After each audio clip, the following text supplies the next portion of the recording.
Sir, Almora campus में happiness lab शुरू हुई है, इसका क्या लाभ मिलेगा लोगों को? देखिए, एक्चुअली हैप्पीनेस लैब का मतलब है कि जब आप किसी भी क्षेत्र में काम कर रहे हैं तो आपको डायरेक्टली इनडायरेक्टली बहुत सारे तनाव होते हैं, स्ट्रेस होता है।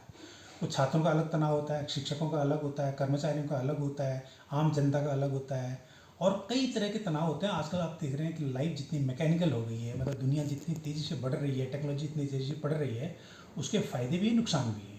तो इसी को ध्यान में रखते हुए कि हमने कहा कि जो स्टेटस ऑफ मेंटल स्टेटस या इमोशनल स्टेटस जो है लोगों को पता चले, मुझे पता चले मेरे शिक्षक स्ट्रेस में हैं तो नहीं, बच्चे तो कहीं स्ट्रेस में नहीं है, आम पब्लिक भी कहीं स्ट्रेस में नहीं। तो ये हमारा जो डिपार्टमेंट ऑफ साइकोलॉजी है उसमें हमने एक लैब को इस्टेब्लिश किया। इनफैक्ट वो मेरे ख्याल मेरी जो जानकारी उस हिसाब से उत्तराखंड की पहली हैप्पीनेस लैब है।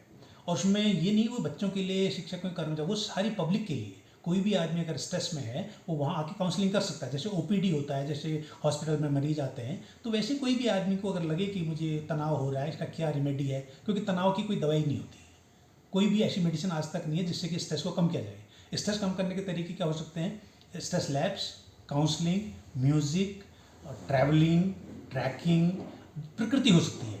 तनाव को दूर करने के लिए प्रकृति में बहुत सारी चीज़ें हैं, लेकिन हम उन चीज़ों को करते नहीं हैं। तो हम उसके बदले क्या करते हैं कि इंस्टेंट हमको चाहिए तो स्ट्रेस कम हो जाए, हम मेडिसिन खा लेते हैं। तो मेरा ये मानना है कि आदमी की काउंसलिंग हो, अगर छोटी मोटी चीज़ें हैं तो मुझे ऐसी रिपोर्ट, जो मैंने इनपुट्स लिए हैं, मुझे पता चला कि कई लोग जो बहुत टेंशन में थे, उसके बाद उन्होंने आकर के मेरे प्रोफेसर से कहा, मेरे हेड ऑफ द डिपार्टमेंट से कहा कि हम पूरी तरह से ठीक हो गए हैं आपसे काउंसलिंग करने के बाद। तो मेरा ये मानना है कि हमें अपनी सामाजिक जिम्मेदारी से नहीं भागना चाहिए।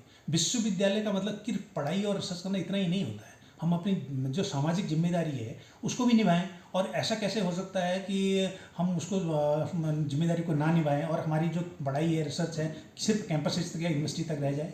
तो इसलिए लैब को बनाया गया है, कल से ये ऑपरेशनल हो जाएगी।